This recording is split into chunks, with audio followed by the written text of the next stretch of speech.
Hello friends, कक्षा 10वीं के इस वीडियो में आप सभी का स्वागत है। आज हम प्रश्नावली 6.3 पढ़ने जा रहे हैं। तो आइए इस वीडियो को शुरू करते हैं।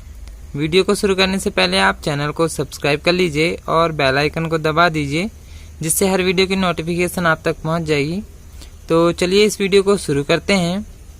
इस प्रश्नावली को शुरू करने से पहले इसमें एक उदाहरण नंबर 4 है, देख सकते हैं पेज नंबर 149 149 में यहाँ पे उदाहरण नंबर 4 दिया हुआ है। ये भी अधिकतर पेपर में पूछा जाता है, तो आप लोग इसे खुद से कर सकते हैं। यहाँ पर ट्रिपल ए वाला समरूपता का नियम लगाकर इसको सिद्ध करके बताया है, तो आप लोग इसे खुद से सॉल्व कर सकते हैं। तो हम प्रश्नावली के सवाल हल करते हैं। प्रश्नावली शुरू करने से पहले मैंने बेसिक नॉलेज वाले वीडियो में त्रिभुजों की समरूपता के लिए कुछ नियम, तो पहले आप उन नियमों को देख लें। साथ ही मैं यहाँ पे समरूपता के एक बार और नियम आप लोगों को याद दिला देता हूँ। तो जैसे यहाँ पर डबल ए समरूपता का एक नियम होता है, यानी यदि हम दो त्रिभुजों में दो कोण यदि लेते हैं और दोनों कोण बराबर होंगे तो त्रिभुज समरूप होते हैं। अगला नियम है यहाँ पे ट्रिपल ए वाला, यदि दो त्रिभुजों में तीन कोण यदि बराबर होंगे दोनों त्रिभुजों के, तो भी इसमें दोनों त्रिभुज समरूप हो सकते हैं। एक और नियम है यहाँ पर SAS, यदि दो भुजा और एक कोण, यदि दो त्रिभुजों में दो भुजा समान अनुपात में होंगी और एक कोण बराबर होंगे तो दोनों त्रिभुज समरूप होंगे। तो ये तीसरा नियम हो जाएगा। चौथा नियम है ट्रिपल S वाला, यदि तीन भुजा दोनों त्रिभुजों में यदि तीन भुजा समान अनुपात में होंगी तो त्रिभुज समरूप होते हैं। और एक नियम है यहाँ पर RHS का मतलब होता है समकोण कर्ण भुजा। तो एक समकोण यानी दो समकोण त्रिभुजों में एक कर्ण और एक भुजा, दूसरे त्रिभुज के भी एक कर्ण और एक भुजा समान अनुपात में होंगे तो त्रिभुज समरूप होते हैं। तो इसमें एक चीज आप लोगों को याद रखना है, यदि कोण के बारे में पूछेगा तो कोण बराबर होते हैं और भुजा के बारे में पूछेगा तो भुजाएं समान अनुपात में होंगी, जैसा कि हमने पिछली प्रश्नावली में पढ़े हैं। तो इसी से रिलेटेड अब हमें यहाँ पे प्रश्न करने हैं। तो देखेंगे प्रश्न नंबर 1 में कुछ त्रिभुज यहाँ पर बने हुए हैं, उनके कुछ माप भी यहाँ पर दिए हुए हैं। तो चलिए अब हम पहला वाला प्रश्न देखते हैं। यहाँ पे देखेंगे अंदर में यहाँ पर तीनों कोण दिए हुए हैं दो त्रिभुजों के। यहाँ पर 60 अंश का कोण है, यहाँ पर भी 60 अंश का कोण है, 80 तो यहाँ पर भी 80 दिया है, 40 तो यहाँ पर भी 40। देखेंगे कोण एक का संगत कोण यहाँ पर हमें समझ में आ रहा है P, क्योंकि ये भी 60 का है ये भी 60 का। कोण B का संगत कोण 80 है, यहाँ पर भी इसका कोण 80 है, तो B का संगत कोण Q हो जाएगा और C का संगत कोण R हो जाएगा। ये 40 है तो ये भी 40 है। तो कोण कोण कोण तीन बार कोण बराबर आ रहे हैं, तो कोण कोण समरूपता का हम यहाँ पर नियम लगा सकते हैं। तो यहाँ पे हमें देखना है त्रिभुजों के युग्म में कौन कौन से युग्म समरूप हैं ये पूछ रहा है, और उस समरूपता कसौटी को लिखिए जिसका प्रयोग आपने उत्तर देने में किया है। साथ ही समरूप त्रिभुजों को सांकेतिक रूप में भी लिखना है। तो 3 प्रश्न है इसमें यानी कि, तो आइए हम प्रश्न नंबर 1 देखते हैं। तो सबसे पहले हम यहाँ पहला प्रश्न का मैंने यहाँ पर चित्र बना लिया है। तो देखेंगे कोण ए का संगत कोण यहाँ पर P, दोनों कोण यहाँ पर बराबर दिख रहे हैं यानी कि 60-60 अंश के हैं। तो हम यहाँ पर लिख सकते हैं कोण A बराबर कोण P। दोनों कोण देखेंगे 60-60 अंश के हैं तो दोनों कोण आपस में बराबर रहेंगे। इसी तरह से अगला कोण लेते हैं, कोण B जो है 80 अंश का, यहाँ पर कोण Q जो है 80 अंश का है, ये दोनों कोण आपस में बराबर रहेंगे। तो कोण B बराबर कोण Q, दोनों कोण देखेंगे 80-80 अंश के हैं तो दोनों कोण आपस में बराबर हो गए। एक और कोण देखते हैं C वाला जो है और ये R वाला, दोनों 40-40 के हैं, तो कोण C बराबर कोण R देखेंगे दोनों 40 अंश के हैं। तो यहाँ पे तीनों कोण आपस में बराबर हैं और जब तीन कोण यहाँ पे बराबर आ गए तो यहाँ पर AAA समरूपता का नियम यहाँ पे हमारा लग रहा है।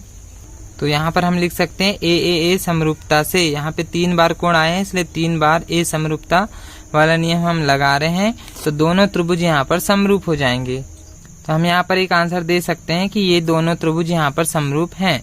अब दोनों त्रिभुज समरूप हैं तो इसको सांकेतिक रूप में भी लिखना है। तो सांकेतिक रूप में लिखने के लिए त्रिभुज, पहला त्रिभुज है हमारे पास ABC, तो इसको नाम दे सकते हैं ABC। अब समरूप का ये संकेत ये बनता है, और एक और त्रिभुज है हमारे पास PQR, तो त्रिभुज PQR, तो ये दोनों त्रिभुज का ये सांकेतिक रूप हो जाएगा। तो दोनों त्रिभुज यहाँ पे समरूप हो जाएंगे। नेक्स्ट क्वेश्चन देखते हैं। देखेंगे सेकंड वाले का चित्र इस तरह से दिया हुआ है। अब इस बार यहाँ पे हमें कोण नहीं दिया है, भुजाएं दी हुई हैं। तो भुजाएं यहाँ पे हम समान अनुपात में रखेंगे। तो जैसे देखेंगे यहाँ पर 2 वाली जो भुजा दिया है ए बी, तो ए बी के संगत 2 के संगत हम ले लेंगे 4 और 3 के संगत लेंगे 6। यहाँ पर देखेंगे इस टाइप की ये वाली भुजा ये संगत दिख रही है, तो 3 के संगत लेंगे 6, 2 के संगत लेंगे 4 और 2.5 के संगत लेंगे 5। तो इनको यानी कि हम बटे में रखेंगे। पहले इनका मान निकाल लेते हैं, फिर देखेंगे कि तीनों भुजा समान अनुपात में है या नहीं। तो आइए देखते हैं। देखेंगे सेकंड वाले का मैंने यहाँ पर चित्र बनाया हुआ है। तो जो 2 सेंटीमीटर वाली जो 2 ए बी जो भुजा है उसके संगत हम लेंगे क्यू आर, ये 4 वाली है तो 2 दूनी 4 इस टाइप से हो जाएगा। तो हम ए बी के बटे में ले रहे हैं क्यू आर। तो यहाँ पर हम लिख सकते हैं ए बी बटे क्यू आर। तो ए बी का मान देखेंगे यहाँ पर हमें दिया हुआ है 2 और क्यू आर का मान यहाँ पर हमें दिया हुआ है 4। तो यहाँ पर देखेंगे 2 से यहाँ पर 4 कट जाएगा, 2 एकम 2, 2 दूनी 4 यानी कि 1/2 यहाँ पर आ रहा है। इसी तरह से अगली भुजा लेते हैं। मान के चलो हम ए सी ले रहे हैं, तो ए सी के संगत वाली भुजा को समान अनुपात में रखेंगे यानी अनुपात में। तो ए सी के बटे में लेंगे हम पी क्यू। तो यहाँ पर हो जाएगा ए सी बटे पी क्यू। तो यहाँ पर ए सी का मान है हमारे पास 3 और पी क्यू का मान है हमारे पास 6। देखेंगे 3 से 6 यहाँ पर कट जाएगा, तो यहाँ पर भी मान आ रहा है 1/2। इसी तरह से अगली भुजा भी लेते हैं हम। यहाँ पर बी सी भुजा ले रहे हैं, तो बी सी के बटे में देखेंगे यहाँ पर बी सी इस तरफ से चालू हो रहा है, तो यहाँ पर हम आर क्यू लेंगे, इस तरफ से चालू होगा। तो आर क्यू बी सी का मान, सॉरी यहाँ पे बी सी ये 2.5 है, तो इस तरफ से ये 5 वाले लेंगे, 4 वाला तो हमने ले चुके हैं। तो बी सी के संगत यहाँ पे आर पी होगा, तो बी सी के संगत यहाँ पे हमें आर पी करना पड़ेगा। तो बी सी का मान है हमारे पास 2.5 और आर पी का मान है हमारे पास 5। तो देखेंगे यहाँ पे तो दशमलव लगा हुआ है, तो इसका दशमलव हटाकर हम यहाँ पर 0 लगा सकते हैं। तो इसको लिख सकते हैं 25 के बटे 50। यहाँ पर दशमलव के बाद एक संख्या है, इसलिए यहाँ दशमलव यानी यहाँ का दशमलव हटाकर उसमें 1 0 लगा सकते हैं नीचे वाली संख्या में। तो यहाँ का दशमलव हटा के हमने उसमें 1 0 लगा लिए, दशमलव के बाद एक संख्या था इसलिए। 25 यहाँ पर 50 कट जाएगा, 25 से कम 25, 25 दूनी 50। तो इसका मान भी यहाँ पर आ रहा है 1/2। यहाँ पर देखेंगे तीनों भुजा का मान 1/2 आ रहा है, मतलब तीनों भुजाएं समान अनुपात में हैं। तो हम यहाँ पर लिख सकते हैं 1/2 बराबर 1/2 यानी कि तीनों भुजाएं समान अनुपात में आ रही हैं। ए बी के बटे क्यू आर बराबर ए सी के बटे पी क्यू बराबर बी सी के बटे आर पी।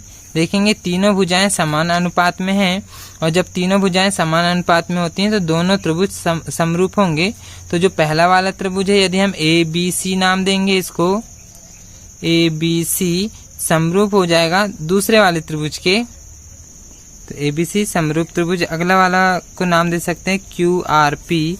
तो क्यू आर पी दोनों त्रिभुज यहाँ पर समरूप हो जाएंगे। इसको हमने संकेत के रूप में यहाँ पर दे दिए हैं। तो यहाँ पर एस एस एस नियम लगा है, तो यहाँ पर हम दे सकते हैं एस एस एस समरूपता से। इसको ये वाला नियम हमने इसमें लगाए हैं।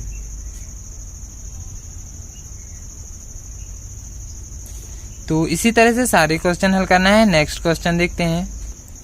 तीसरे वाले का देखेंगे, यहाँ पर इस तरह से चित्र दिया हुआ है, तो यहाँ पर भी हम इसी तरह से बटे में ले सकते हैं। तो जैसे 2.7 का 2 गुना, जैसे यहाँ 2 का 2 गुना 4 है, 3 का 2 गुना 6 है, तो 2.7 का 2 गुना यहाँ पर 54 होना चाहिए था या 5.4 होना चाहिए था, तो यहाँ पर तो है नहीं। तो ये दोनों तो बटे में नहीं हो सकते या बराबर नहीं होंगे। तो या हम सीधे एल एम के समरूप ले सकते हैं, डी ई डायरेक्ट हम इसके बटे में रख के देखते हैं। तो सीधे एल एम के बटे में रखेंगे डी ई, यहाँ रखेंगे एल एम बटे डी ई। तो एल एम का मान है हमारे पास 2.7 और डी ई का मान है हमारे पास 4। तो यहाँ पर आंसर आ रहा है यहाँ पर इसका हम दशमलव हटा सकते हैं, तो ये हो जाएगा 27 के बटे एक संख्या के बाद दशमलव था, तो यहाँ पर 01 लगा देंगे तो 27/40 आ जाएगा। तो ये तो यहाँ पे कट नहीं रहा है, यही आंसर रहेगा। अगली भुजा लेते हैं, जैसे हम LP ले रहे हैं, LP के बटे में यहाँ पर हो जाएगा DF। LP का मान है हमारे पास 3 और यहाँ पर DF का मान है हमारे पास 6, तो ये 3/6 हो जाएगा। देखेंगे ये यहाँ पे कट जाएगा, तो यहाँ पर आ रहा है 1/2। इसी तरह से अब हम यहाँ पर MP भी ले सकते हैं। MP के बटे में यहाँ पर हो जाएगा EF। तो यहाँ पर देखेंगे MP का मान है हमारे पास 2 और EF का मान है हमारे पास 5। तो 2/5 तो यहाँ पर नहीं कट रहा है। देखेंगे 27/40, 1/2, 2/5 तीनों यहाँ पर अलग अलग हैं, तो हम यहाँ पर लिख सकते हैं 27/40 बराबर 1/2 बराबर 2/5। देखेंगे यहाँ पर तीनों आपस में बराबर नहीं है, तो बराबर को हम यहाँ पर काट देंगे। तो इसका मतलब हुआ LM/DE बराबर नहीं है LP के बटे DF, बराबर नहीं है MP के बटे EF। देखेंगे यहाँ पर तीनों भुजाएं आपस में बराबर नहीं है, तो इसका मतलब दोनों जो त्रिभुज है समरूप नहीं होंगे। तो यहाँ पर हम लिख लेते हैं अतः त्रिभुज यहाँ पर समरूप नहीं होंगे, क्योंकि यहाँ पर तीनों भुजाएं समान अनुपात में नहीं है। नेक्स्ट क्वेश्चन देखते हैं। चौथा नंबर का चित्र देखेंगे, इस तरह का यहाँ पर दिया हुआ है। तो एक कोण यहाँ पर 70 अंश का बन रहा है, तो इसके संगत यहाँ पर भी एक कोण 70 का बन रहा है। तो M का संगत कोण होगा यहाँ पर Q। अब यहाँ पर देखेंगे एक भुजा का मान दिया 2.5 और एक भुजा का मान दिया है 5। तो यदि हम 5 के अनुपात में 5 रखेंगे तो 2.5 के अनुपात में यहाँ पर 10, तो ये तो मान बराबर नहीं आएगा। 2.5 से 10 यहाँ पर ज्यादा बार में कट जाएगा। या यदि अपन 5 के बटे में 10 रखेंगे तो 5 एकम 5, 5 दूनी 10, 1/2 आ जाएगा। और यहाँ पे 2.5 के बटे में 5 रखेंगे तो 25 दूनी 50, ये भी 1/2 आ जाएगा। तो दोनों त्रिभुज यहाँ पर समरूप हो जाएंगे। तो हम यहाँ पर MN के बटे में ये वाली भुजा रख के देखेंगे। तो यदि हम यहाँ पर देखें कोण M जो है कोण Q के बराबर में है, तो हम यहाँ पर लिख सकते हैं कोण M बराबर कोण Q बराबर, दोनों कोण यहाँ पर 70 अंश के हैं। तो एक कोण तो यहाँ पे बराबर आ रहा है। अब हम एक भुजा ले लेते हैं, मान के चलो MN यहाँ पर हम एक भुजा ले रहे हैं। तो MN के बटे में यहाँ पर देखेंगे ये वाली भुजा ले लेते हैं हम 5 वाली। तो यहाँ से कोण से चालू कर रहे हैं नाम, तो हम भी यहाँ पे कोण से नाम चालू करेंगे। QP यहाँ पे नाम आ जाएगा QP। तो ये दोनों MN का मान देखेंगे 2.5 दिया हुआ है और QP का मान यहाँ पर 5 है। तो यहाँ इसका दशमलव हम यहाँ पे हटा लेते हैं, तो 25 हो जाएगा ऊपर, और नीचे 5 लिख के यहाँ दशमलव के बाद एक संख्या था इसलिए यहाँ पर 1 0 उतार लेते हैं। तो 25 से देखेंगे 50 यहाँ पे कट जाएगा 1/2 बार में। अगली भुजा ले लेते हैं हम ML। तो यहाँ पर ML के बटे में हो जाएगा, इस तरफ में देखेंगे ML ये भुजा ले रहे हैं, तो इसके बटे में ये वाली भुजा ले रहे हैं हम QR। तो ML के बटे में QR आ जाएगा। ML का मान है हमारे पास 5 और QR का मान है हमारे पास 10। तो 5/10 हो जाएगा। देखेंगे 5 से 10 यहाँ पे कट जाएगा 1/2 बार में। तो इसका भी मान 1/2 आ रहा है, इसका भी मान 1/2 आ रहा है। तो यहाँ पर हम लिख सकते हैं MN के बटे QP बराबर ML के बटे QR। देखेंगे दोनों का मान यहाँ पर 1/2 आ रहा है। तो यहाँ पर देखेंगे एक कोण आ रहा है और दो भुजा समान अनुपात में है। तो यहाँ पर हमारे पास लग रहा है दो भुजा और एक कोण, यानी कि SAS, ये वाला समरूपता का नियम लग रहा है। दोनों त्रिभुज यहाँ पर समरूप हो जाएंगे। तो हम दोनों त्रिभुजों के नाम लिख लेते हैं। तो मान के चलो हम यहाँ पे नाम दे रहे हैं MNL। तो त्रिभुज MNL समरूप हो जाएगा। तो यहाँ M से नाम स्टार्ट करें तो यहाँ पर Q से नाम स्टार्ट करेंगे। तो QPR इस टाइप से नाम दे सकते हैं। त्रिभुज QPR, ये दोनों त्रिभुज यहाँ पर समरूप हो जाएंगे। तो ये चौथा नंबर का जो त्रिभुज है ये भी समरूप होगा। नेक्स्ट क्वेश्चन देखते हैं। देखेंगे 5वां नंबर का जो चित्र इस टाइप से यहाँ पर दिया हुआ है। एक कोण यहाँ पे ए 80 का दिया है और एफ यहाँ पर 80 का दिया हुआ है। तो एक कोण तो यहाँ पे बराबर पहले से दिया हुआ है, कोण ए बराबर कोण एफ बराबर 80-80, दोनों कोण 80-80 के हैं। तो एक कोण तो हमें पता चल गया। एक भुजा देखेंगे यहाँ पे 2.5 की इसके साथ वाली, तो एक भुजा यहाँ पर भी इसके साथ वाली 5 की दिया हुआ है। तो हम इसको तो ले सकते हैं ए बी के बटे में, यहाँ पर ए से चालू करें तो यहाँ पे हम एफ से चालू करेंगे, एफ डी, ए बी के बटे एफ डी बराबर, ए बी का मान है हमारे पास 2.5 और एफ डी का मान है हमारे पास 5।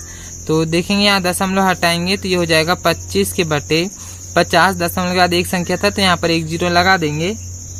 25 से देखेंगे 50 यहाँ पे कट जाएगा 1/2 में, तो ए बी बटे एफ डी का मान आ रहा है 1/2। अब देखते हैं अगली वाली जो भुजा है, यहाँ पे इसके साथ वाली एक भुजा है ए सी जो 80 कोण के साथ में है, उसका मान तो यहाँ पर दिया नहीं है। यहाँ पर 80 कोण के साथ वाली एक भुजा का मान यहाँ पर दिया हुआ है।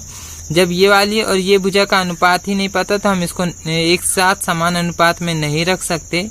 एक ये 80 कोण के सामने वाली एक भुजा दिया हुआ है बी सी, इसका मान दिया है 3, तो 80 कोण जो बन रहा है उसके सामने वाली ये वाली त्रिभुज में इसका मान यहाँ पर नहीं दिया है, तो हम इनको समान अनुपात में नहीं रख सकते।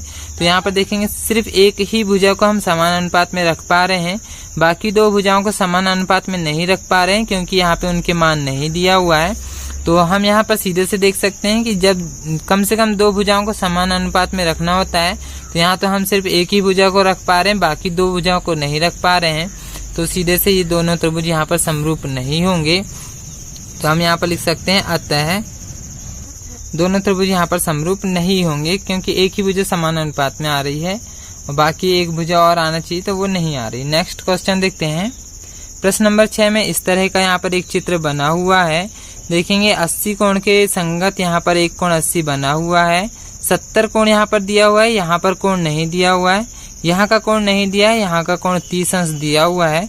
तो यहाँ पर हम सीधे से देख सकते हैं यदि त्रिभुज में तीनों कोणों का योग 180 अंश होता है तो 80 और 70 को जोड़ेंगे तो यहाँ पर 150 हो रहा है, और एक कोण देखेंगे यहाँ पर भी 80 और 30 को जोड़ रहे हैं तो यहाँ पर हो रहा है 110। तो यहाँ पर देखेंगे 180 में से यदि 110 को घटाते हैं तो यहाँ पर आता है 70, और यहाँ पे 70 और 80 150 हो रहा है।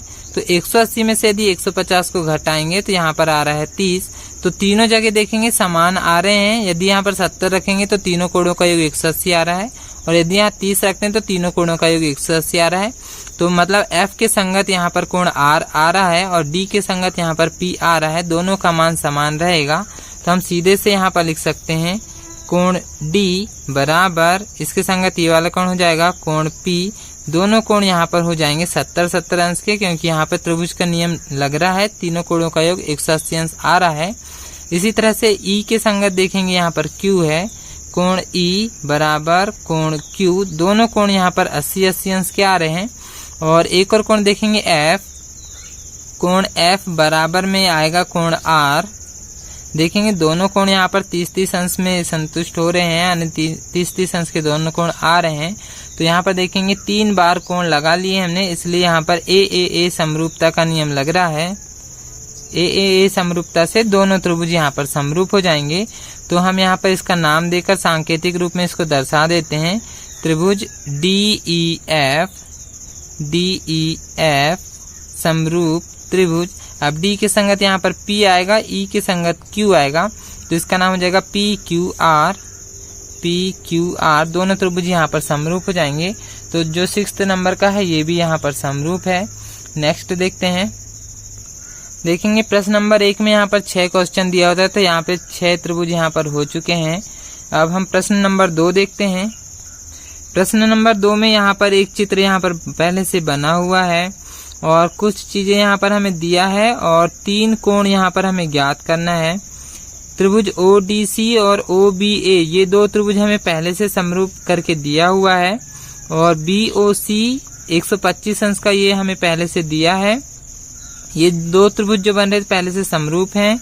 और CDO ये वाला कोण 70 अंश का पहले से दिया है, एक कोण 125 का दिया है। हमें यहाँ पर DOC DOC ये वाला एक अंदर का कोण ज्ञात करना है, DCO ये वाला भी एक और कोण ज्ञात करना है, और OAB ये वाला एक कोण हमें ज्ञात करना है। देखेंगे दो रेखा यहाँ पर समांतर हैं तो हम उससे इसमें ज्ञात कर सकते हैं। तो आइए देखते हैं। तो इस तरह यहाँ पर दिया है और सिद्ध करना है। हम यहाँ पर प्रश्न देखकर लिख सकते हैं। इतनी चीजें हमें बुक में पहले से दिया है और एक चित्र यहाँ पर पहले से बना हुआ है। तो यहाँ पर हम देखेंगे DB यहाँ पर एक सरल रेखा है जिसमें ये दो आसन कोण बन रहे 125 का और एक इस तरफ वाला। ये वाले कोण का नाम हमें पहले से यहाँ पर यानी सिद्ध करने में हमने लिखे हुए हैं DOC ये वाला कोण हमें ज्ञात करना है। तो देखेंगे सरल रेखा का कोण हमेशा 180 अंश का होता है, जिसमें दो कोण भी बनेंगे तो दोनों कोणों का योग 180 अंश होगा। तो इस तरफ का कोण ज्ञात करने के लिए 180 में से 125 को यदि हम घटा देंगे तो इस तरफ का कोण हमें ज्ञात हो जाएगा। तो हम इस तरफ का कोण हम पहले निकाल लेते हैं, या तो फिर ये दोनों कोणों का योग 180 अंश होगा, ऐसा भी लिख सकते हैं। तो पहले हम ये वाला कोण लिखेंगे। तो पहले हम उपपत्ति लिख ले रहे हैं। देखेंगे हम DB सरल रेखा ले रहे हैं, ये DB यहाँ पे सीधी रेखा सरल रेखा है, तो ये दो कोण बन रहे हैं।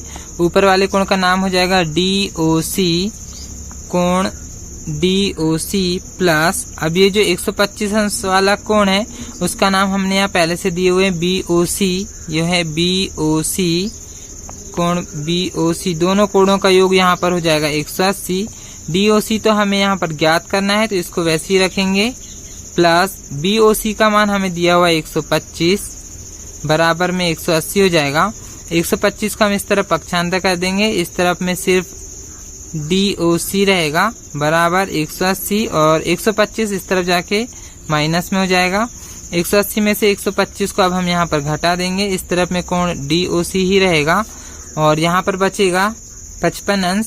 तो DOC एक कोण यहाँ का निकल चुका है हमारा 55 अंश का। अब हम यहाँ का कोण निकालेंगे। देखेंगे एक कोण 70 का आ गया, एक कोण यहाँ पे फिर 55 का आ गया ये वाला। अब यहाँ का कोण हमें ज्ञात करना है तो त्रिभुज का नियम लगाएंगे, त्रिभुज के तीनों कोणों का योग ये वाला नियम लगाएंगे अब हम। तो यहाँ पर हम पहले त्रिभुज का नाम लिख लेते हैं। त्रिभुज का नाम है ODC हाँ त्रिभुज ODC है यहाँ पे। तो सबसे पहले हम लिख लेते हैं त्रिभुज ODC से यहाँ पे हम लगाएंगे त्रिभुज के तीनों कोणों का योग 180 अंश होता है। देखेंगे यहाँ पे त्रिभुज के तीनों कोणों का योग 180 अंश हमने लिख चुके हैं। तो यहाँ पर तीन कोण बन रहे, एक 70 अंश वाला, ये वाला एक कोण जो अभी हमने निकाले हैं 55 वाला, और एक कोण C वाला जो अभी हमें ज्ञात करना है। तो पहले हम 70 वाले अंश के कोण का पहले हम नाम लिख लेते हैं जो है CDO, यहाँ हमें पहले से दिया हुआ है तो इसका नाम पहले हम लिख ले रहे हैं कोण CDO प्लस अगला कोण ये वाला जो अभी हमने ज्ञात करे हैं DOC कोण DOC प्लस ये वाला कोण जो अब हमें ज्ञात करना है C वाला, तो इसका नाम हम यहाँ से DCO दे सकते हैं, ये हमें पहले से दिया हुआ है। तो कोण DCO तीनों कोणों का योग यहाँ पर होगा 180। देखेंगे CDO ये हमें पहले से दिया हुआ है 70 का, तो इसके नीचे हम रख देंगे 70 प्लस DOC ये वाला कोण अभी हमने निकाले 55 का, तो यहाँ पर रख लेंगे 55 और प्लस DCO ये तो हमें ज्ञात करना है, यहाँ पर हमने लिख चुके हैं। तो यहाँ पर कोण DCO ऐसे ही रहेगा बराबर में हो जाएगा 180।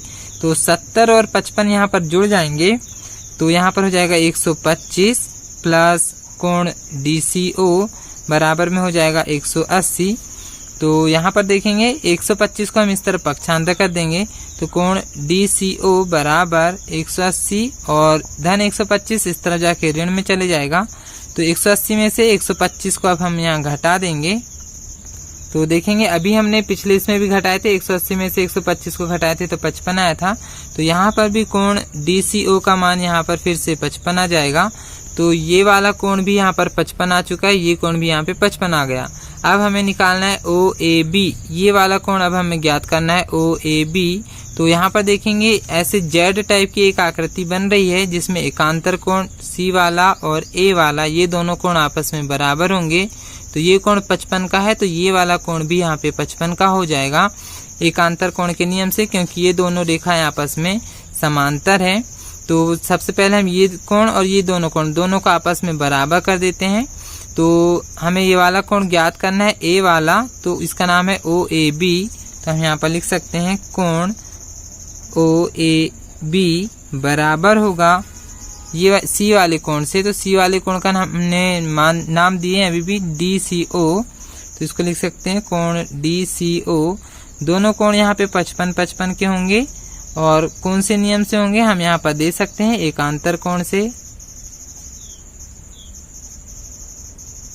तो यहाँ पर देखेंगे ओ ए बी का मान भी 55 का आ गया, डी सी ओ का मान भी 55 और डी ओ सी, ये 3 कोण हमें ज्ञात करना था, तो तीनों कोणों के मान 55-55 ही आ रहे हैं। तो ये हमारा सवाल हो चुका है। नेक्स्ट क्वेश्चन देखते हैं। देखेंगे प्रश्न नंबर 3 में हमें एक समलंब चतुर्भुज दिया हुआ है ABCD और इसमें AB और DC को समांतर रखना है और इसके जो विकर्ण AC और BD हैं बिंदु O पर प्रतिच्छेद करते हैं बोल रहा है, और दो समरूपता की कसौटी का नियम लगाकर हमें ये सिद्ध करना है OA के बटे OC बराबर OB के बटे OD, ये हमें यहाँ पर सिद्ध करना है। इसका चित्र हमें नहीं दिया हुआ है तो हम एक समलंब चतुर्भुज बना लेंगे जिसमें AB और DC को समांतर रखना है। तो आइए देखते हैं। तो देखेंगे यहाँ पर दिया है, मैं जो प्रश्न में दिया हुआ था मैंने उसे देख के लिख लिया है और सिद्ध करना है भी हम यहाँ पर लिख सकते हैं। तो हम यहाँ पर एक समलंब चतुर्भुज बना लेंगे ABCD। तो ऊपर की और नीचे की ये दो भुजा इसमें समांतर होती है तो इसे हम समलंब चतुर्भुज बोलते हैं। इसमें AB और DC, ये है AB और ये DC, ये दोनों आपस में समांतर है और AC और BD दो विकर्ण जो है बिंदु O पर प्रतिच्छेद कर रहे हैं। तो इस प्रकार से हम यहाँ पर एक चित्र बना सकते हैं। अब हमें यहाँ पर सिद्ध करना है OA के बटे OC, ये है OA के बटे OC और OB के बटे OB के बटे OD, मतलब हम ये वाला त्रिभुज और ये वाला, ये दो त्रिभुजों को हम यदि समरूप कर दें तो ये जो सिद्ध करना है ये हम अपने आप सिद्ध कर सकते हैं। तो सबसे पहले हम इन्हीं दोनों त्रिभुजों के एक रफ चित्र बना लेते हैं। तो देखेंगे मैंने ये दोनों ऊपर वाला और ये नीचे वाला, ये दोनों के एक रफ चित्र पहले से बनाया हुआ है। तो यहाँ पर हम इन्हीं दोनों में नियम लगाएंगे, बस जो भुजा यहाँ पे समान अनुपात में करना है इन्हें हम नहीं लेंगे। तो देखेंगे OA के बटे OC यहाँ पर हमें नहीं लेना है और OB के बटे OD ये भुजा भी यहाँ पर हमें नहीं लेना है। तो इन्हीं को हम यहाँ पर बराबर में करेंगे समान अनुपात में। तो इनको छोड़ के अब हम कोई भी नियम लगा सकते हैं। तो देखेंगे यदि हम कोण A लेंगे, ये दोनों रेखा आपस में समांतर है, तो कोण A लेंगे तो इसका एकांतर कोण यहाँ पर बनेगा C वाला, तो कोण A के संगत यहाँ पर कोण C हो जाएगा। इसी तरह से कोण B के संगत यहाँ पर कोण D होगा और O वाला इस तरफ के ये दोनों कोण शीर्ष अभिमुख कोण है, आमने सामने के कोण बराबर होते हैं, तो ये शीर्ष अभिमुख कोण भी बराबर हो जाएंगे। तो 3A वाला यहाँ पर नियम लग जाएगा। तो सबसे पहले हम ले रहे हैं, पहले तो दोनों त्रिभुजों के हम नाम लिखेंगे यहाँ पे। तो पहले त्रिभुज का नाम हम ले रहे हैं OAB और हमने यहाँ पर नाम O से स्टार्ट करे हैं, इसलिए हम दूसरे वाले त्रिभुज का भी नाम O से चालू करेंगे। A के संगत यहाँ पर C बन रहा है, इसलिए इसका नाम होगा OCD, त्रिभुज OCD से। तो त्रिभुज का नाम आप कहीं से भी स्टार्ट कर सकते हैं, उसी तरह से दूसरे वाले त्रिभुज का भी नाम उसी तरह से देना चाहिए। तो सबसे पहले हम यहाँ AAA वाला समरूपता लगा रहे हैं, 3 कोण वाला। तो देखेंगे कोण A के संगत यहाँ पर कोण C है, हम यहाँ लिख सकते हैं कोण A बराबर कोण C, यहाँ पर हम लिख सकते हैं दिया है, या फिर एकांतर कोण भी हम यहाँ लिख सकते हैं। अगला एक और कोण ले रहे हैं B, तो B के संगत यहाँ पर हो जाएगा D, कोण B बराबर हो जाएगा कोण D के, यहाँ पर भी हम लिख सकते हैं दिया है, या तो फिर एकांतर कोण लिख सकते हैं। अब एक और कोण देखेंगे यहाँ पे O, यहाँ पर भी O, तो O का यहाँ पर पूरा नाम देना पड़ेगा क्योंकि 2 बार O आ रहा है। तो यहाँ पर O का नाम हो जाएगा OAOB, O को हम बीच में रखेंगे, कोण AOB बराबर इस तरफ वाले O का नाम हो जाएगा COD। तो COD हम यहाँ पर लिख ले रहे हैं। शीर्ष अभिमुख कोण बराबर है, इसलिए यहाँ पर हम लिख सकते हैं शीर्ष अभिमुख कोण। तो देखेंगे AAA समरूपता का यहाँ पर नियम लग रहा है, तो हम यहाँ लिख सकते हैं AAA समरूपता से दोनों त्रिभुज यहाँ पर समरूप हो जाएंगे, जो हमने दोनों त्रिभुजों के नाम लिखे हैं, यानी कि त्रिभुज OAB समरूप हो जाएगा त्रिभुज OCD, दोनों त्रिभुज यहाँ पे समरूप हो जाएंगे। और जब त्रिभुज समरूप हो जाते हैं तो सभी कोण बराबर होते हैं और सभी भुजाएं समान अनुपात में होती हैं। तो यहाँ तो हमने कोणों को पहले ही ले चुके हैं, अब हम सभी भुजाओं को समान अनुपात में रखेंगे। तो देखेंगे AO के बटे में हो जाएगा CO, यहाँ पे O से चालू करा है तो हम OA के बटे में हो जाएगा OC, ये वाली दो भुजाएं समान अनुपात में हो जाएंगी। तो यहाँ पर हम लिख लेते हैं सीधे, अतः OA के बटे OC बराबर हो जाएगा OB के बटे में OD। भुजाएं यहाँ पर समान अनुपात में रख रहे हैं हम, OA के बटे OC और OB के बटे OD हो जाएगा। तो देखेंगे यही हमें यहाँ पर सिद्ध करना था, भुजाएं यहाँ पे समान अनुपात में हो जाएंगी। यदि त्रिभुज समरूप होंगे तो कोण बराबर होते हैं और भुजाएं समान अनुपात में होंगी। तो ये हमारा यहाँ पर सिद्ध हो चुका है। नेक्स्ट क्वेश्चन देखते हैं। प्रश्न नंबर 4 में देखेंगे दो भुजाएं हमें पहले से समान अनुपात में दिया हुआ है और दो कोण यहाँ पे पहले से बराबर दिया हुआ है और हमें सिद्ध करना है दो त्रिभुज जो दिए हैं उनको हमें समरूप सिद्ध करना है। इसका एक चित्र यहाँ पर पहले से बना हुआ है, तो आइए देखते हैं। देखेंगे प्रश्न नंबर 4 में दिया है का हमने इस तरह से लिख लिए हैं और ये दो त्रिभुजों का हमें समरूप करना है। तो पहले हमने यहाँ पर एक बड़ा चित्र बना लिए जो बुक में दिया हुआ है। अब ये दो त्रिभुजों का यहाँ पर हम पहचानेंगे और उसके दोनों के पहले एक रफ चित्र बना लेंगे और यहाँ पे जो हमें पहले से दिया हुआ है उनसे भी हम सिद्ध कर सकते हैं। तो पहले हमें कोण 1 और कोण 2 यहाँ पर बराबर दिया हुआ है। तो जब दो कोण बराबर होते हैं तो उनके सामने की भुजा भी बराबर होती है। जैसे कोण 1 है तो कोण 1 और यहाँ पर ये कोण 2 बन रहा है, तो कोण 1 के सामने की ये वाली जो भुजा है PR, कोण 1 के सामने की भुजा PR और कोण 2 के सामने की भुजा हो जाएगी PQ। ये दो भुजा आपस में बराबर हो जाएंगी क्योंकि यहाँ पे हमें पता है जब दो कोण बराबर होते हैं तो उनके सामने की भुजा भी आपस में बराबर होती है। तो सबसे पहले तो हम ये दो त्रिभुजों के एक रफ चित्र बना लेते हैं, फिर हम आगे हल करेंगे। तो देखेंगे इस तरह का वहाँ पे एक त्रिभुज बन रहा है PQS और एक त्रिभुज लेना है TQR। ये दो त्रिभुज हमने छोटे छोटे यहाँ पे रफ चित्र बना लिए हैं। अब हम पहले से देखेंगे यहाँ पे हमें कोण 1 के बराबर में दिया हुआ है कोण 2, तो हम इनके सामने की भुजा देख लेंगे। तो यहाँ पर कोण 1 के सामने की भुजा है हमारे पास PR और कोण 2 के सामने की भुजा है PQ, तो इन्हीं को हम रखेंगे। तो कोण 1 के सामने की भुजा हम रख रहे हैं PR बराबर कोण 2 के सामने की भुजा हम रख रहे हैं PQ। तो यहाँ पर ये दो भुजाएं आपस में बराबर हो जाएंगी। यहाँ पर हम लिख सकते हैं सम्मुख भुजा। अब हमें देखेंगे एक चीज और हमें दिया हुआ है बुक में, QR के बटे QS बराबर QT के बटे में PR, ये हमें पहले से दिया हुआ है। अब हम देखेंगे PR के बराबर में हमने पहले से लिखे हुए PQ, तो हम PR की जगह चेंज कर देंगे PQ को क्योंकि ये दोनों आपस में बराबर हैं। तो यहाँ पर हम लिख सकते हैं अतः QR के बटे QS बराबर QT के बटे में PR की जगह हम यहाँ पर चेंज कर रहे हैं PQ। तो अब हम देखेंगे ये वाली जो दो भुजाएं समान अनुपात में आई हैं, क्या ये इन्हीं दो त्रिभुजों की हैं? तो देख लेते हैं QR के बटे आ रहा है QS। तो यहाँ पर देखेंगे QR, ये है QR के बटे में आ रहा है QS। दोनों भुजाएं सही आ गई हैं समान अनुपात में। सेम वैसे QT के बटे में PQ आ रहा है, तो QT के बटे में PQ आया है। तो ये दो भुजाएं समान अनुपात में आई, तो ये भी सही है। तो यहाँ पर देखेंगे दोनों भुजाएं समान अनुपात में सही आया है। और कोण 1 के बराबर में कोण 2 तो हमने पहले ही ले चुके थे।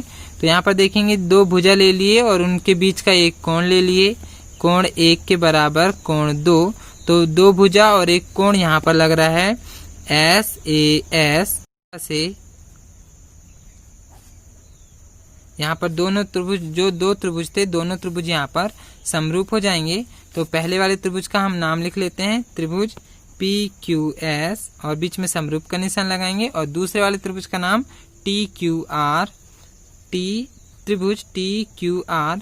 दोनों त्रिभुज यहाँ पे भुजा कोण भुजा समरूपता से दोनों त्रिभुज यहाँ पर समरूप हो जाएंगे। एक ये दो भुजा यहाँ पे समरूप रखे हमने और ये दो कोण पहले से ही बराबर दिया हुआ था, बस हमने PR की जगह यहाँ पर PQ को चेंज करे हैं। तो ये यही वाले त्रिभुजों के भुजाएं होने चाहिए। तो ये क्वेश्चन हो चुका है। नेक्स्ट क्वेश्चन देखते हैं। प्रश्न नंबर 5 में देखेंगे, एक त्रिभुज PQR लेना है और उसकी दो भुजा PR और QR पर क्रमशः बिंदु S और T लेना है। PR में लेंगे हम S और QR में लेंगे T, और जो कोण P है वो RTS के बराबर में है बोल रहा है, यानी कि P के संगत T वाला कोण रहेगा जो बीच में है, और हमें दोनों त्रिभुजों को समरूप सिद्ध करना है।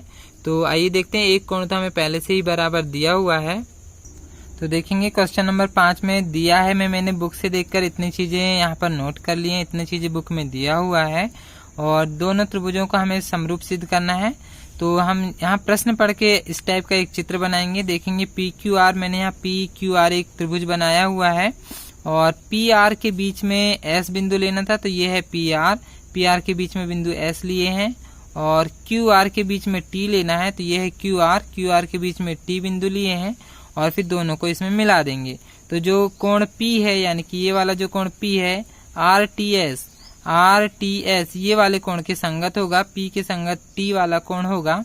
तो एक कोण तो हमें पहले से दिया हुआ है। अब हमें ये दोनों त्रिभुजों को समरूप सिद्ध करना है। एक त्रिभुज है बड़ा वाला RPQ ये बड़ा वाला त्रिभुज, और RTS ये छोटा वाला त्रिभुज। तो देखेंगे R के संगत हमें R ही रखना है, P के संगत T रखना है, और Q के संगत S रखना है। इसी तरह से यहाँ पर नाम देना है। तो हम पहले दोनों त्रिभुजों के अलग अलग एक रफ चित्र बना लेते हैं। तो देखेंगे मैंने इस तरह से दोनों त्रिभुजों के रफ चित्र बनाया है। R के संगत हमें R ही लेना है, P के संगत T लेना है, और Q के संगत हम ले लेंगे S। तो यहाँ पर हम सबसे पहले उपपत्ति लिखेंगे। तो सबसे पहले उपपत्ति में दोनों त्रिभुज जिनको हमें समरूप सिद्ध करना है, दोनों के पहले नाम लिख लेंगे। तो यहाँ पर हम कोई भी समरूपता का नियम लगा सकते हैं जो हमारे पास हैं, जैसे AA वाला, AAA वाला, इनमें से कोई भी एक नियम लगा सकते हैं। ये वाला नियम बस नहीं लगेगा, ये समकोण त्रिभुज में लगता है। तो हम देख सकते हैं हमारे पास तीनों कोण जो है संगत कोण हमें पता चल चुके हैं। तो हम यहाँ पे तीनों संगत कोण ले लेते हैं। तो जो कोण P है, P के संगत हमें T वाला कोण लेना है। तो जो हमें पहले से दिया हुआ है उसी को हम रख ले रहे हैं। कोण P के बराबर में हो जाएगा कोण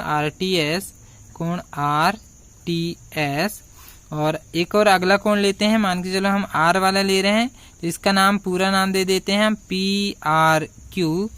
कोण PRQ बराबर R के संगत यहाँ पर भी R रखना है, लेकिन P के संगत हमें T लेना है। तो हमने यहाँ P से चालू करे हैं, इसलिए यहाँ से हम T से चालू करेंगे नाम। तो TRQ, R को बीच में रखना है, कोण TRQ हो जाएगा। और एक और कोण लेते हैं, मान के चलो Q वाला ले रहे हैं, तो इसका नाम ले रहे हैं PQR। कोण PQR बराबर हो जाएगा। अब हमने यहाँ P से चालू करे तो इसको भी T से चालू करेंगे, और Q के संगत यहाँ पे हो जाएगा S, तो TSR हो जाएगा। कोण TSR, यहाँ पे चाहो तो हम निशान भी लगा सकते हैं। यहाँ पे हम 2 निशान लगा ले रहे हैं, तो यहाँ पर भी 2 निशान, और यहाँ पर हम 3 निशान लगा दे रहे हैं, तो इसके संगत भी यहाँ पर भी 3 निशान। तो इससे हम लोग पहचान सकते हैं कौन सा कोण किसके संगत है। तो यहाँ पर हम सभी जगह दिया है लिख लेंगे, क्योंकि ये सारे कोण हम यहाँ पे दिया है। तो यहाँ पर हम सभी जगह कोष्टक में दिया है लिख लेते हैं।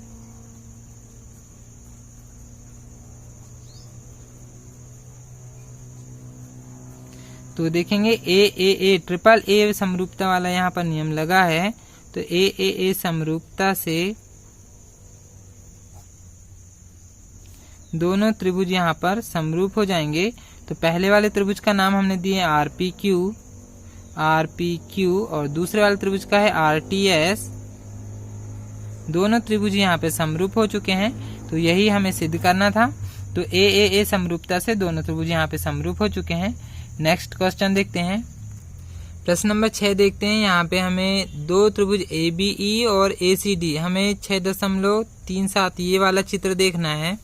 इसमें ABE और ACD, ABE ये वाला त्रिभुज और ACD ये वाला त्रिभुज, दोनों त्रिभुज पहले से सर्वांग सम दिया हुआ है। अब सर्वांग सम का मतलब होता है कि सभी कोण भी बराबर होते हैं और सभी भुजा भी बराबर होती हैं। अब हमें सिद्ध करना है कि ADE और ABC, ADE ये छोटा वाला त्रिभुज और ये बड़ा वाला त्रिभुज, दोनों त्रिभुज यहाँ पर समरूप होते हैं, ये हमें सिद्ध करना है। तो जो हमें सर्वांग सम पहले से दिए हुए हैं दो त्रिभुज, पहले उनके रफ चित्र बना लेंगे इस चित्र से देख के। तो आइए देखते हैं। देखेंगे प्रश्न नंबर 6 में हम दिया है, हमें लिख लेंगे त्रिभुज ABE सर्वांग सम त्रिभुज ACD। ये हमें बुक में पहले से दिया है और हमें ये दो त्रिभुजों को समरूप सिद्ध करना है, ADE और ABC। तो यहाँ पर बुक में हमें पहले से ये वाला चित्र दिया हुआ है, तो ABE और ACD का हम यहाँ पर एक रफ चित्र बना लेते हैं। तो यहाँ पर हमने ABE और ACD इसके एक रफ चित्र यहाँ बना लिए हैं। तो दोनों त्रिभुज पहले से सर्वांग सम है। जब त्रिभुज पहले से सर्वांग सम है तो सभी भुजा यहाँ पर बराबर होंगी। इसमें सर्वांग सम में भुजाएं समान अनुपात में नहीं होती हैं, बराबर होती हैं। तो सबसे पहले हम इसको लिख लेते हैं, दोनों त्रिभुज पहले से सर्वांग सम है। देखेंगे दोनों त्रिभुज यहाँ पे पहले से सर्वांग सम है, तो जब त्रिभुज सर्वांग सम है तो AB के बराबर में हो जाएगा AC, यानी AB बराबर हो जाएगा AC के। यहाँ से हम AC को पक्षांतर कर देते हैं तो ये AB के बटे में जाएगा, तो ये हो जाएगा AB के बटे AC। तो बराबर के इस तरफ में बचेगा 1, इसको हम दे रहे हैं समीकरण 1। अगली एक और भुजा को हम ले रहे हैं, मान के चलो हम यहाँ से ले रहे हैं AE, तो AE के बटे में होगा, AE के बराबर में हो जाएगा AD, क्योंकि दोनों त्रिभुज सर्वांग सम है। तो हम यहाँ ले रहे हैं AE बराबर हो जाएगा AD, यहाँ पे AE के बराबर में हो जाएगा AD। यहाँ से हम किसी एक को पक्षांतर कर दे रहे हैं, तो मान के चलो यहाँ से हम AD को भी इधर पक्षांतर कर सकते हैं, AE को भी पक्षांतर कर सकते हैं। तो हम यहाँ से AE को पक्षांतर कर रहे हैं, तो ये हो जाएगा AD के बटे में AE बराबर में इस तरफ में बचेगा सिर्फ 1। हम इसको दे रहे हैं समीकरण 2। AE को हमने इसके बटे में पक्षांतर करे हैं, तो AE जाएगा AD के बटे में, इस तरफ में हो जाएगा 1। तो ये हो गया हमारा समीकरण 2। समीकरण 1 और समीकरण 2 से तुलना करेंगे, इस तरफ में भी 1 है, इस तरफ में भी 1 है, यानी कि दोनों के एक एक पक्ष बराबर हैं, तो दूसरे वाले पक्ष भी आपस में बराबर हो जाएंगे। जब भी समीकरण का कोई एक पक्ष बराबर हो तो दूसरा पक्ष आपस में पहले वैसे ही बराबर हो जाता है। तो हम इन दोनों को आपस में बराबर कर देंगे। यहाँ हम लिखेंगे समीकरण 1 व 2 से, तो समीकरण 1 के राइट हैंड साइड यहाँ पे 1 है और इसका लेफ्ट में 1 है, तो दोनों आपस में बराबर हैं, तो बाकी के दोनों पक्ष भी आपस में बराबर हो जाएंगे। तो यहाँ हम लिख सकते हैं AB के बटे AC बराबर, इस तरफ में है AD के बटे AE। देखेंगे ये दोनों आपस में बराबर हो चुके हैं। अब हमें जो त्रिभुज समरूप सिद्ध करना है उसमें देखेंगे, तो यहाँ से हम AC को यहाँ पे तिर्यक यानी पक्षांतर कर देंगे, AC चले जाएगा AD की जगह में और AD आ जाएगा AC की जगह में। यहाँ पर हम एकांतर अनुपात नियम लगाएंगे, तो ये हो जाएगा, अतः AB के बटे में AC हो जाएगा AB के बटे में आ जाएगा AD। हम AD को ले आएंगे AC की जगह में और AC चले जाएगा AD की जगह में, ये हो जाएगा AC के बटे AE। यहाँ पर एक ये भुजा आ चुकी है समान अनुपात में। अब हमें कौन सा त्रिभुज समरूप सिद्ध करना है वो देखेंगे, तो ADE समरूप त्रिभुज ABC। तो पहले हम ये दोनों त्रिभुज लेंगे, त्रिभुज ADE और त्रिभुज ABC से। तो सबसे पहले हम ये दोनों त्रिभुजों के रफ चित्र बना लेते हैं।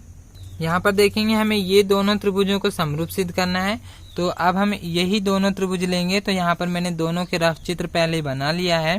तो अब देखेंगे जो हमने यहाँ तक सिद्ध करे हैं वही भुजाएं इसमें समान अनुपात में है या नहीं। तो देखेंगे AB के बटे में AD यहाँ आ रहा है या नहीं। देखेंगे ये है AB के बटे में यहाँ AD आ रहा है और AC के बटे AE, तो ये AC के बटे AE यहाँ पर आ रहा है। तो दो भुजाएं समान अनुपात में आ रही हैं, तो यहाँ हम लिख सकते हैं AB के बटे AD, यही वाली भुजा बराबर AC के बटे AE। और दो भुजाएं तो समान अनुपात में हो गई, इनके बीच का हम एक एक कोण भी बराबर ले लेते हैं। तो कोण A के संगत यहाँ पर कोण A ही होगा, तो यहाँ हम लिख सकते हैं कोण A बराबर कोण A। तो दोनों कोण आपस में बराबर हो जाएंगे। देखेंगे दो भुजा और उसके बीच एक कोण लिए हमने, ये दो भुजा और उसके बीच का एक कोण। तो यहाँ पर देखेंगे भुजा कोण भुजा, यह नियम लग रहा है, यानी कि SAS समरूपता से दोनों त्रिभुज यहाँ पर समरूप हो जाएंगे। तो पहले वाले त्रिभुज का नाम है ADE, ADE और दूसरे त्रिभुज का नाम है ABC, दोनों त्रिभुज यहाँ पर समरूप हो जाएंगे। तो ये हमारा क्वेश्चन यहाँ पे सिद्ध हो चुका है। तो नेक्स्ट क्वेश्चन देखते हैं, प्रश्न नंबर 7 देखते हैं। तो आकृति 6.38 का मतलब हमें ये वाली आकृति देखना है। ये है प्रश्न नंबर 7 का चित्र।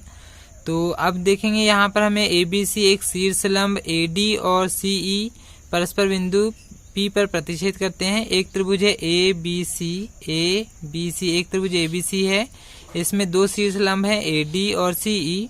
एक शीर्ष लंब हो जाएगा इसमें AD और एक शीर्ष लंब हो जाएगा CE। शीर्ष लंब का मतलब यहाँ पर शीर्ष से डाला गया और 90 अंश पे कोण बनेगा ये वाला, और बिंदु P पर प्रतिच्छेद कर रहे हैं, ये बिंदु P पर मिल रहे हैं। अब इसमें देखेंगे 4 सवाल जो दिए हुए हैं ये हमें यहाँ पर सिद्ध करना है। तो ये हम सिद्ध करने में लिखेंगे और इसका चित्र बना लेते हैं। तो आइए देखते हैं। तो इस तरह से दिया है, हम यहाँ पर लिख लेंगे ABC के शीर्ष लंब AD और CE बिंदु P पर प्रतिच्छेद करते हैं, और सिद्ध करना है कि चारों सवाल हम यहाँ पर उतार लेंगे, और जो चित्र हमें दिया हुआ है उसको हम बुक में जो दिया है उसे हम उतार लेते हैं। अब सबसे पहले हम पहला नंबर का क्वेश्चन करेंगे जिसमें दो त्रिभुजों का हमें समरूप सिद्ध करना है। तो AEP देखते हैं। सबसे पहले यहाँ हमें AEP ये वाला त्रिभुज हमें यहाँ पर दिख रहा है, जिसमें ये वाला कोण भी 90 अंश का होगा। और एक कोण है, एक त्रिभुज है CDP। तो CDP ये वाला त्रिभुज है, देखेंगे D में भी यहाँ पर भी 90 अंश का कोण बन रहा है, यहाँ E में भी 90 अंश का कोण बन रहा है। तो सबसे पहले तो हम ये दोनों त्रिभुजों के रफ चित्र बना लेते हैं। तो देखेंगे मैंने यहाँ पर दोनों त्रिभुजों को लिख चुका है और यहाँ पर दोनों के रफ चित्र यहाँ बना लिए हैं। तो इस तरह से आप यहाँ पर एक रफ चित्र बना लेंगे। तो हमने कोण कोण समरूपता का नियम पढ़े हैं, यानी कि यदि दो कोण भी बराबर होते हैं तो दोनों त्रिभुज यहाँ पर समरूप हो जाते हैं। तो यहाँ पर हम सिर्फ दो कोण वाला नियम लगाकर सारे चारों क्वेश्चन हल करेंगे। तो यहाँ पर देखेंगे E में यहाँ पर 90 अंश का कोण बन रहा है, इसी तरह से यहाँ D में भी 90 अंश का कोण बन रहा है। तो एक कोण तो E वाला और एक कोण D वाला यहाँ पर हो जाएगा। तो सबसे पहले हम E वाला कोण यहाँ पर ले रहे हैं। तो E वाले कोण का नाम हम मान के चलो A से चालू करें, जैसे यहाँ त्रिभुज में AEP। तो हम यहीं पे कोण ले रहे हैं AEP। तो यहाँ पर हम लिखेंगे कोण AEP बराबर हो जाएगा, अब E वाला 90 अंश का है तो E के संगत D वाला कोण भी 90 का होगा। अब A से चालू करें हमने, तो यहाँ पर C से चालू करना पड़ेगा, CDP कोण CDP। यहाँ पर हम लिख लेंगे समकोण। एक कोण तो हमने ले चुके, अब एक और कोण ले लेते हैं। तो मान के चलो हम A वाला कोण ले रहे हैं, तो A के संगत यहाँ पर हो जाएगा C वाला। तो A वाले कोण का नाम हम यहाँ से चालू कर ले रहे हैं EAP कोण EAP बराबर, अब हमने A वाले को बीच में रखे हैं तो A के संगत यहाँ पर है C, A के संगत यहाँ पर है C। तो यहाँ पर हम C को बीच में रखेंगे। यहाँ हमने E से चालू करे हैं तो यहाँ हम D से चालू करेंगे, DCP। यहाँ पर हम C को बीच में रखेंगे क्योंकि A के संगत कोण C है, तो कोण DCP हो जाएगा, DCP। यहाँ पर हम लिख लेंगे दिया है। देखेंगे दो कोण हमने यहाँ लगा लिए हैं, तो दो कोण का समरूपता का नियम है हमारे पास, इसलिए हम यहाँ लगा लेंगे AA समरूपता से दोनों त्रिभुज, जो दो त्रिभुज हमने लिए हैं दोनों त्रिभुज यहाँ समरूप हो जाएंगे। तो दोनों त्रिभुजों के नाम लिखेंगे, त्रिभुज AEP समरूप त्रिभुज CDP, दोनों त्रिभुज यहाँ पर समरूप हो जाएंगे। तो ये फर्स्ट नंबर का क्वेश्चन यहाँ पर सॉल्व हो चुका है। नेक्स्ट देखते हैं। अब हमें लेना है ABD और CBE। देखेंगे ABD ये बड़ा वाला त्रिभुज है ABD, और CBE ये बड़ा वाला त्रिभुज, ये वाला त्रिभुज लेना है। तो दोनों के सबसे पहले हम यहाँ रफ चित्र बना लेते हैं। तो देखेंगे प्रश्न नंबर 2 का मैंने यहाँ पे रफ चित्र बना लिया है पहले ही। तो इस तरह से हम पहले दोनों त्रिभुजों के नाम लिखेंगे और फिर उसके बाद इसमें भी दो कोण वाला नियम लगा के दोनों को समरूप सिद्ध कर देंगे। तो एक कोण यहाँ पर D वाला जो समकोण बन रहा है और एक कोण यहाँ पर E वाला जो समकोण बन रहा है। तो D वाले कोण का हम मान के चलो A से नाम चालू कर रहे हैं। तो यदि A से यहाँ पर चालू करेंगे तो अगले वाले त्रिभुज में C से चालू करेंगे, क्योंकि A के संगत यहाँ पर है C। तो ये यहाँ पे मान के चलो ADB इस तरह से नाम दे रहे हैं हम, कोण ADB। तो D के संगत कोण यहाँ पर है E, तो इसको चालू करेंगे C से, CEB। तो ये हो जाएगा कोण CEB। दोनों कोण यहाँ पर समकोण है। अब एक कोण और अलग से हम ले रहे हैं, तो मान के चलो हम यहाँ पर ये ए ले रहे हैं, तो ए के संगत यहाँ पर हो जाएगा सी। तो ए वाले कोण का नाम हम मान के चलो डी से चालू कर रहे हैं, डी ए बी, ये हो जाएगा कोण डी ए बी। तो यदि हम यहाँ से डी से चालू करें तो यहाँ ई से चालू करेंगे, सी के संगत रहेगा, तो ई सी बी हो जाएगा कोण ई सी बी। यहाँ पर हम लिख लेंगे दिया है। तो ये दो कोण वाला नियम लग गया यहाँ पे, तो हम इसको लिख सकते हैं ए समरूपता से दोनों त्रिभुज यहाँ पर समरूप हो जाएंगे। तो दो त्रिभुज हैं ए बी डी और एक और त्रिभुज है सी बी ई, दोनों त्रिभुज यहाँ पर समरूप हो गए। तो बस दो कोण वाला नियम लगाकर हमें चारों सवालों को हल करना है। नेक्स्ट इसी का तीसरा वाला देखते हैं। यहाँ पर अब हमें लेना है ए ई पी और A D B. A E P ये छोटा वाला त्रिभुज और ए डी बी ये बड़ा वाला त्रिभुज लेना है, और ए ई पी ये छोटा वाला त्रिभुज। तो पहले इसके रफ चित्र बना लेते हैं। तो देखेंगे इस तरह से ए ई पी और ए डी बी के मैंने यहाँ पर रफ चित्र बना लिया है। तो अब सबसे पहले यहाँ पर ई के संगत देखेंगे डी, ये दोनों समकोण है, तो पहले इन्हीं को ले लेते हैं। इसमें भी डबल कोण वाला डबल ए वाला नियम लगाएंगे। तो ई की संगत यहाँ पर डी है, ई का नाम हम दे रहे हैं ए से स्टार्ट कर लेते हैं, ए ई पी, ई को बीच में रखेंगे, तो ये हो जाएगा कोण ए ई पी बराबर। तो ई के संगत यहाँ पर हो जाएगा डी, तो डी को भी हम ए से ही स्टार्ट करेंगे क्योंकि ए के संगत यहाँ पर ए है, तो इसे भी हम यहाँ ए से ही स्टार्ट करेंगे। ए डी बी यहाँ पर है बी, तो इसका नाम हो जाएगा कोण ए डी बी। यहाँ पर दोनों कोण समकोण है, 90-90 अंश के, तो यहाँ पर हम समकोण लिख सकते हैं। और एक और कोण कोई भी ले सकते हैं, तो यहाँ पर ए के संगत ए ही लेना है। यहाँ पर देखेंगे त्रिभुज में पहले से नाम डला है, ए के संगत यहाँ पर ए लेना है। तो ए वाले इस कोण को नाम दे रहे हैं हम ई से चालू कर लेते हैं, ई ए पी, कोण ई ए पी। तो इस तरफ से हम यहाँ से हमने ई से चालू करे हैं, तो ई के संगत यहाँ पर डी है, इसलिए हम इसको भी डी से चालू करेंगे, डी ए बी। तो हो जाएगा कोण डी ए बी। यहाँ पर लिख लेंगे हम दिया है, या तो फिर दोनों जगह उभयनिष्ठ भी लिख सकते हैं हम। तो देखेंगे डबल ए वाला यहाँ पर नियम लग चुका है, ए समरूपता से ए समरूपता से दोनों त्रिभुज यहाँ पर समरूप हो जाएंगे। पहले त्रिभुज का नाम है ए ई पी समरूप त्रिभुज, और दूसरे त्रिभुज का नाम है ए डी बी, दोनों त्रिभुज यहाँ पर समरूप हो गए ए समरूपता से।